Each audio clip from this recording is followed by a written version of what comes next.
Hello, good people. It's Rob Lee. It's March 20th, 2019, and I've decided to redo a video that I did about a year ago and try to make it better and easier to understand. It goes hand in hand with two videos that I did about Jesus Christ, the hidden Jesus and is Jesus God.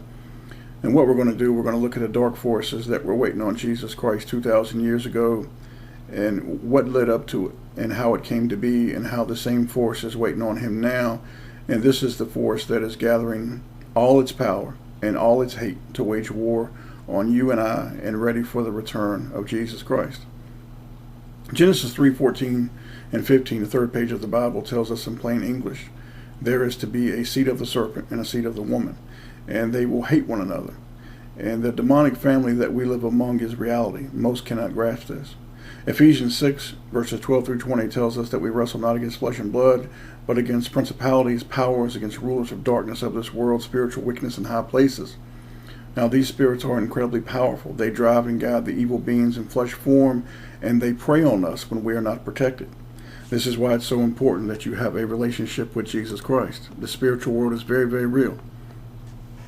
Let's go back in time, folks, and we're going to go back in time and we're going to look at something at what led up to Jesus Christ being where he had to be and why it had to be at that moment, at that time, at that place, because everything your Father does is perfection. And I want you to see what led up to this battle between Jesus Christ and the most evil force on this earth. Your Almighty Father loves you. He loves you more than I think most of us understand. However, when your Father gets angry, there's usually going to be punishment, whether it be individually or as a nation. Now, the kingdom of Israel is the nation formed from the descendants of a man named Jacob, who had his name changed to Israel, man ruling with God. All right. Following the death of Solomon, this kingdom was divided into a northern kingdom known as Israel and a southern kingdom known as Judah. Now, in the year 756 BC, the northern kingdom of Israel was conquered by the Assyrians and removed from the land. Your father's patience had run out. The nation of Israel was filled with wickedness, and you can read this in 2 Kings. So the Almighty Father allowed the brutal Assyrian army to capture Samaria, the capital of the northern kingdom of Israel. The Assyrians, when they captured the capital city, they carried away the people, and they took them back to Assyria, and they were scattered around what we commonly refer to now in our day as the Euphrates River, what is modern-day Iraq. Now, some Israelites escaped to the southern kingdom of Judah. Now, after the fall of Samaria, it was repopulated with people from the regions around Babylon, and these people intermarried with those left in Israel and began a new mongrel race known as the Samaritans. The Samaritans were partly Israelites and a mixture of non-Israelites. Now, this new population brought into the land their own form of worship, including the demonic practice of passing children through the fire, 2 Kings 17:31. Their gods were manifestations of the Babylonian deity Moloch, whose sign is the six-pointed star, as the book of Amos 5 tells us and Acts 7 tells us plainly in the Holy Word. About 150 years later, Judah, in the south, known as the southern kingdom of Israel, was taken captive by the Babylonians. The people of Judah had rebelled against the Father, and we know our Father will punish his children, and sometimes very harshly. Judah had turned its back on the Father and rejected any attempt by those sent to call her back and to have her repent. Judah rejected it all. Now, as promised, the Father withdrew his protection from her, and when the Father takes his protection from you, you're done, man. You're easy prey. Whether you be an individual or a nation, when the Father takes his hands off of you, you're done, man. You really are. He had warned that if his people became faithless, that he would employ a pagan power to conquer and lead them back into captivity. Judah was arrogant. In fact, Judah went so far as to find their own false prophets to tell them that everything was fine. And they ridiculed the prophet Jeremiah. Imagine this. Jeremiah comes to them and he tells them what's going to happen. They laugh at him and they ridicule him. It was 70 years in exile before the tribe of Judah and Benjamin were permitted to go back home to rebuild their devastated cities. Now, it would be the Persians who allowed the rebuilding to begin by a remnant of what was left in Judah and Israel in 536 BC. Now, this was, of course, 70 years later, just as the prophet had said. The prophet said that after 70 years in captivity, some of you would be allowed to return home. Now, in the early 3rd century BC, Alexander, who they call the Great, I do not, but historians do, Alexander made his way through this same land, and there was a constant infighting among the devils for control of certain tracts of the land and control of the people. Nothing's changed.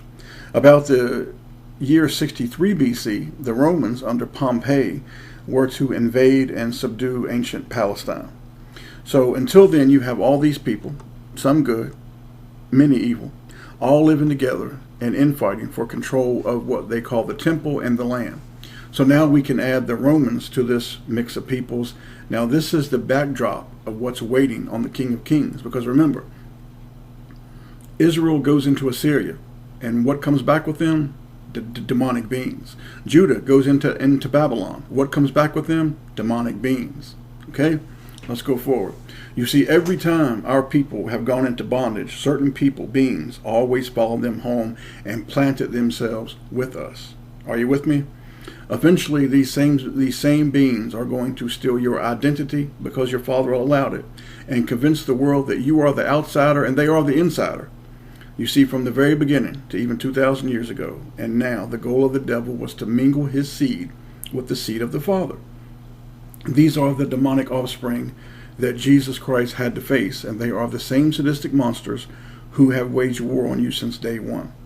This is going all the way back to Cain. This goes back to Genesis 3. This goes back to Genesis 6. Demonic families that live upon this earth that have waged war against you. All right? These monsters are doomed. Do you understand? They cannot be saved. They are doomed. It's been told. It's been written. They're done. So this is what is waiting on Jesus Christ 2,000 years ago. Now you start to understand why Jesus Christ was born in this particular time, in this particular place. You see, this is what had to happen. Jesus Christ, from the time of his birth up until his death, they were seeking to murder him. He was always on trial through his ministry, and the forces of darkness were always trying to kill him. Remember, they tried to kill him from the time he was a baby. We read a short way into the Gospels before we find the first attempt to kill Jesus in Matthew chapter 2. We find that King Herod of Jerusalem attempted to trick the wise men into revealing the location of the child Jesus.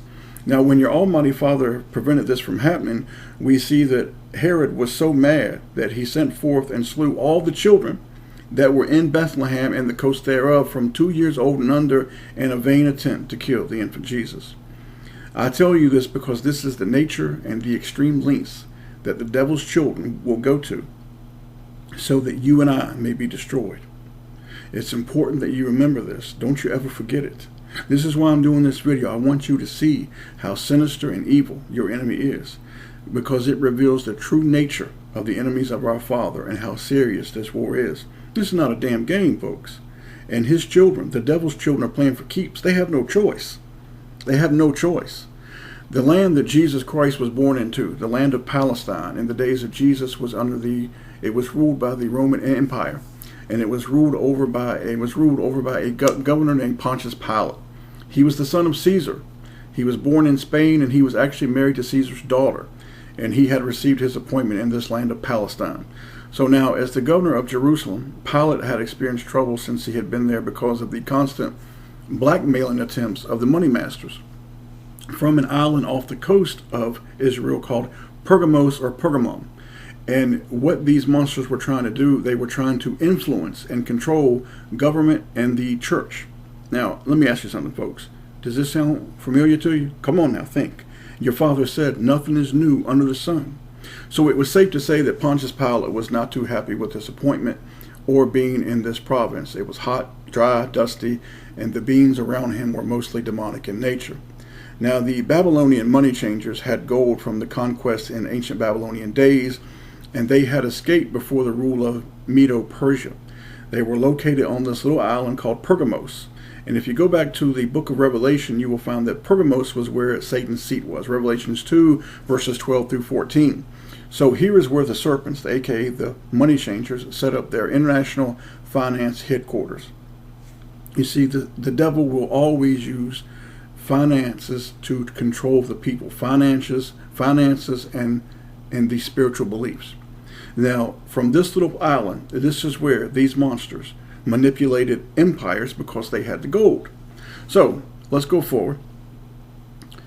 The reason that this is important, because I want you to understand why there was so much hate against Jesus Christ in Jerusalem. Because a mixed multitude of satanic children had coalesced around Jesus Christ. He was surrounded by evil, and a few of his own people had been scattered about, the lost sheep of Israel. Do you understand? Is this starting to make sense to you? All right. So let's go forward here. Now, I want to try to explain this to you. The goal of these monsters was to gain control of the temple. You see, just like now, to gain control of the church, you can control the people. They had to control the money, and they had to control the church, what they called the temple. Because the word church comes from the word ecclesia, which was to come later, which means to be called out, to be separated. Because we are to be separate from these people as much as we possibly can. Now, this is what your king was born into. He is surrounded by evil. He is surrounded by the same monsters that we are surrounded by, only they sought to murder him from the very beginning. On the day that Jesus Christ, of his betrayal and his murder, he was sleep deprived. He was tired. He was nervous and scared. Yes, Jesus Christ was afraid. Jesus Christ prayed to his Father for strength, and he went so far to ask, could he avoid this cup? From his birth until his death, Jesus Christ was setting the example for you and I to follow.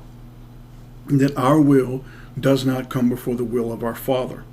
Now, as the children of the kingdom, as the elect, as the flock of Jesus Christ, we must always seek to do our Father's will. And sometimes it's hard. And I know many of you are suffering now, and I'm right there with you.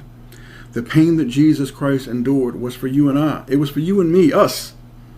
Jesus Christ was kidnapped. He was taken late at night, beaten, spat on, degraded. He was given a corrupt trial in the early morning hours where no one could see. They brought in false witnesses to testify against him.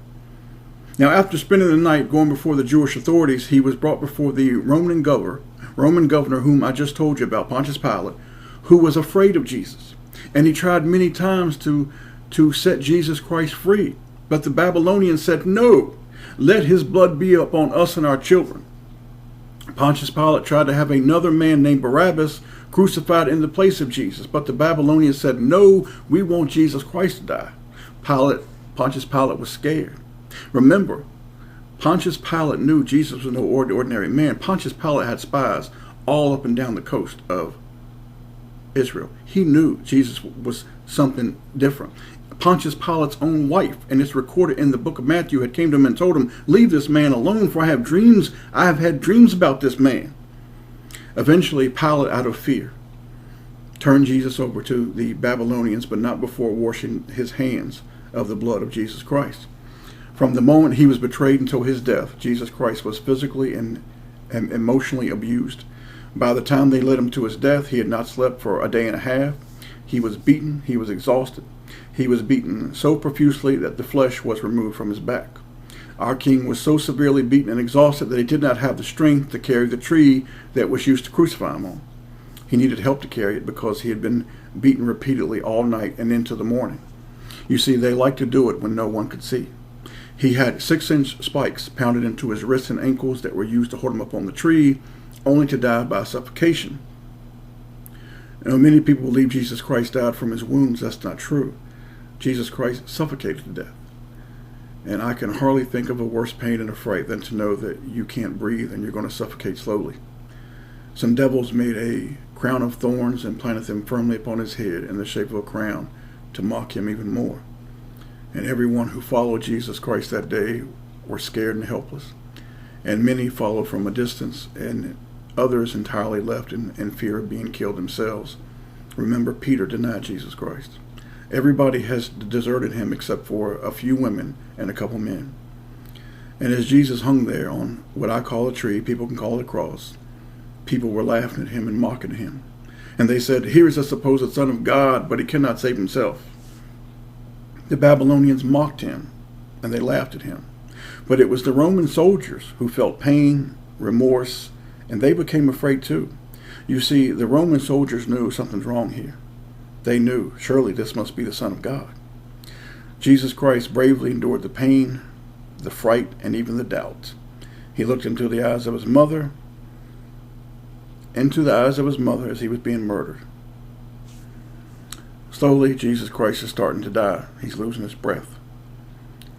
For Jesus to breathe, he would have to stand up on the spikes that were in his ankles. He was slowly being suffocated. This is why the soldiers would break the legs of the crucified people to speed up the death. Jesus Christ was thirsty, and it probably took all he had to ask for a drink of water. A soldier dipped a reed in a sponge of vinegar and attached it to a reed and put it to his mouth.